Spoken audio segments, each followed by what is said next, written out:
Hi friends, Mahanadi சீரியலுக்கான upcoming episode என்னென்னு பார்க்கலாம். இங்கே தாத்தா ரொம்ப திட்டிவிட்டதுனால காவேரிட்டு போய் பேச போகிறாங்க, சமாதானப்படுத்த போகிறாங்க. விஜய், ஏன் காவேரி வெண்ணிலா வந்ததுனால உனக்கு ஒரு பிரச்சனையாக இருக்கா? நீ எதுவும் தப்பாக நினைக்கிறியா? நீ தானே காவேரி கூப்பிட்டு வந்த அப்படிங்கிறாங்க. இங்கே பாருங்கள், அதான் கூட்டிகிட்டு வந்துட்டீங்கல்ல, கொண்டே விட போகிறேன்னு சொல்லிட்டு போயிட்டு தாத்தா சொன்னாங்க. இப்போ மறுபடியும் கூட்டி வந்துட்டீங்க. நான் யாருங்க? என் பேச்செல்லாம் எதுக்கு கேட்குறீங்க? என்கிட்டலாம் எதுவும் பேச வேணாம் அப்படின்னு சிடுன்னு எரிஞ்சு விழுகிறாங்க. காவேரி ப்ளீஸ் காவேரி, நான் சொல்கிறத கேளு. எதுக்காக இப்போ நீ என்னை பார்த்தாலே கடுன்னு விழுகிற? நான் அப்படி உனக்கு என்னம்மா பண்ணிட்டேன் அப்படிங்கிறாங்க. ஆஹா, நீங்கள் ஒன்றும் பண்ணலப்பா, என்கிட்ட சைன் வாங்கினீங்களே அது பத்தாது அவங்களுக்கு. ஐயோ, இதையே பிடிச்சிக்கிட்டு தூங்குறாளே அப்படின்ட்டு. இங்கே பாரு காவேரி, நான் உன்னை அப்பெல்லாம் எதுவும் நினைக்கல. நான் சொல்கிறத கேளு. நான் உங்கள்கிட்ட முழுசாக நான் ஒன்று சொல்ல போகிறேன் கேளு அப்படிங்கிறாங்க. நீங்கள் என்ன சொன்னாலும் சரி, நான் எதுவும் கேட்க தயாராக இல்லை அப்படிங்கிறாங்க. இந்த மண்டை மக்கு விஜய் சொல்ல வராரு, சொல்ல விடாமல் தடுத்துருது இந்த பிள்ளை. ஆனாலும் இவர் விஜய் விடுறது மாதிரி இல்லை. இங்கே பாரு காவேரி, நான் சொல்கிறத கேளு ப்ளீஸ், நான் சொல்கிறத முழுசாக கேளுடி, இங்கே பாருடி அப்படின்னு சொல்லிகிட்டே இருக்காங்க. பின்னாடியே போயிட்டு இருக்காங்களா. இப்படி விடுங்க, என்கிட்ட என்ன சொல்ல போகிறீங்க? நீங்கள் என்ன சொன்னாலும் சரி, எப்படி இருந்தாலும் இந்த வெண்ணிலாவை தான் பார்த்துக்க போகிறீங்க. இப்போ நான் சொன்னோன்னே வெண்ணிலா எனக்கு பிடிக்கல இங்கே இருக்கிறது அப்படின்னு சொன்னால் வெண்ணிலாவை நீங்கள் அனுப்பிடுவீங்களா அப்படின்னு இந்த லூஸு பேசுதுமா. அப்படியே காவேரி பேசுகிற பார்த்துட்டு ரொம்பவே இதாகிறாரு.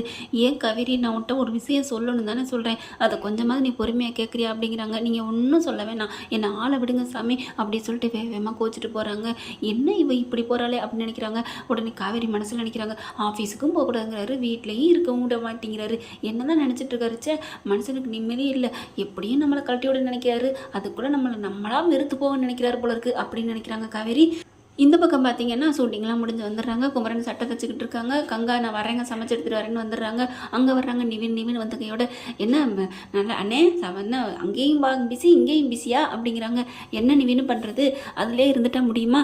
ஆனால் அடுத்து ஷூட்டிங் நிறைய இருக்குன்ட்டாங்க, இருந்தாலும் வாங்கி வச்சுருக்காங்க அத்தை, அதனால தான் தைக்க உட்காந்துருக்கேன் அப்படிங்கிறாரு. பட வாய்ப்பும் வந்திருக்கு, சீரியலும் வந்திருக்கு, எல்லாத்துலையும் நடிக்கணும், எல்லாம் உங்களோட ஆசீர்வாதம் தான் அப்படின்னு குமரன் சொல்ல. அண்ணே வேறு லெவலுக்கு பெரிய லெவலுக்கு வளர்ந்துட்டுருக்கீங்க, என்ன பண்ணுறது பாவம், நமக்கு கங்கா ரொம்ப ஆசைப்படுறா, விஜய் அளவுக்கு வரணும், அவங்க அளவுக்கு வராட்டியும் அவங்கள மாதிரி ஒரு அளவுக்கு முன்னுக்கு வரணும், அதுதான் ஆசை அப்படிங்கிறாங்க.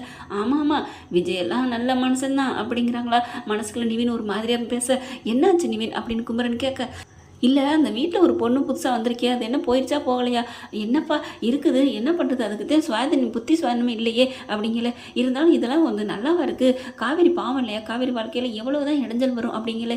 என்ன நீ இதில் என்ன இடைஞ்சல் இருக்குது, விஜய்லாம் நல்லா சொக்க தங்கம், நல்ல மனுஷன் தெரியுமா, காவேரி நல்லா தாங்குதாங்கன்னு தாங்குறாரு, அப்படி இருக்கல நம்ம கவலைப்படணும், நீ பேசாமல் போ நிவின்னு, நீ அதை பற்றிலாம் நினைக்காத அப்படின்னு சொல்ல.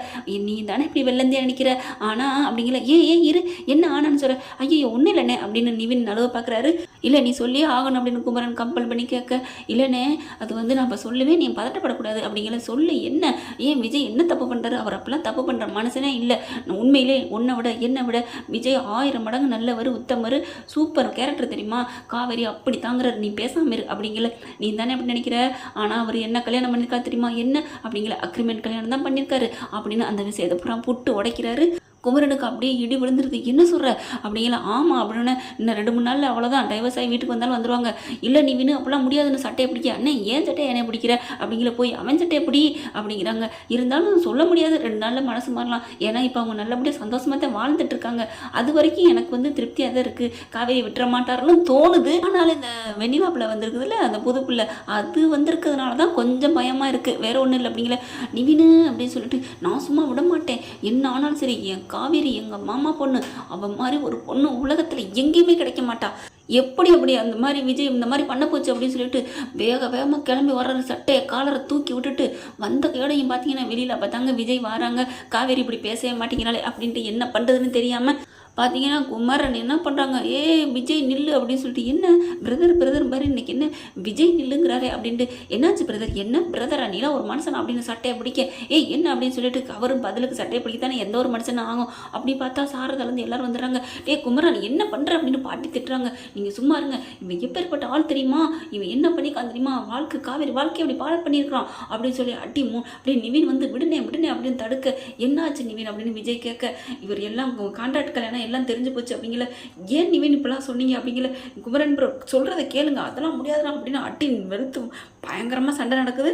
அப்படியே சாரதா மயங்கி விழுக, பாட்டிக்கு ஹார்ட் அட்டாக் வர, பெரிய பெரிய பிரச்சனையாக வருது. காவேரி வந்து ஏன் மாமா இதை வந்து நீங்கள் இப்படி சொல்கிறீங்க, எனக்கு தெரியாதா அப்படின்னு சொல்லிட்டு, அவரை பற்றி எனக்கு நல்லா தெரியும், அவர் அப்படிலாம் என்னை கைவிட்டுற மாட்டார், நீங்கள் ஏன் புரிஞ்சுக்காம இப்படி பண்ணிட்டீங்க, உங்களுக்கு யார் சொன்னா அப்படின்னு நிவின் தான் சொன்னான், நீ சும்மா இருக்க மாட்டியா அப்படின்னு நிவினை பிடிச்ச 2 திட்ட அப்படியே அப்படியே காவேரி கத்துறாங்க. எல்லாரும் சரிஞ்சு விழுக, அப்படியே குமரன் திடுக்குன்னு தூக்கி போட்டு எந்திரிக்கிறாரு.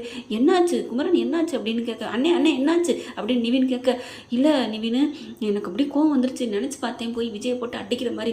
ஐயோ ஏன்னு அப்படிலாம் கற்பனை பண்ணுறீங்க, விஜய் நல்ல மனுஷன், அதெல்லாம் அப்படிலாம் இருக்காது, இருந்தாலும் ஒரு ஆதங்கம் வருது அந்த பொண்ணு வந்ததுனால, அவ்வளோதான் அப்படிங்கல. என்னென்ன கற்பனை, இல்லை எல்லாரும் மயக்கம் போட்டு விழுந்துடுறாங்க, பெரிய பிரச்சனை. சரி விஜய் என்ன சொன்னார் உன் கனவுல அப்படிங்கல, என்னென்ன சொன்னார் அப்படிங்கல, இல்லை நான் அப்படிலாம் என் பொண்டாட்டி விட்டுற மாட்டேன்னு சொன்னாருப்பா அப்படிங்கல. பார்த்தீங்களா, எல்லாம் நம்ம சொல்கிறத வச்சு மனசில் நினைக்கக்கூடாது, அப்படிலாம் தப்பாக எதுவும் நினைக்காதனே, எல்லாம் நல்லதே நடக்கணும்னு நினைப்போம் அப்படிங்கிறாங்க நிவின்.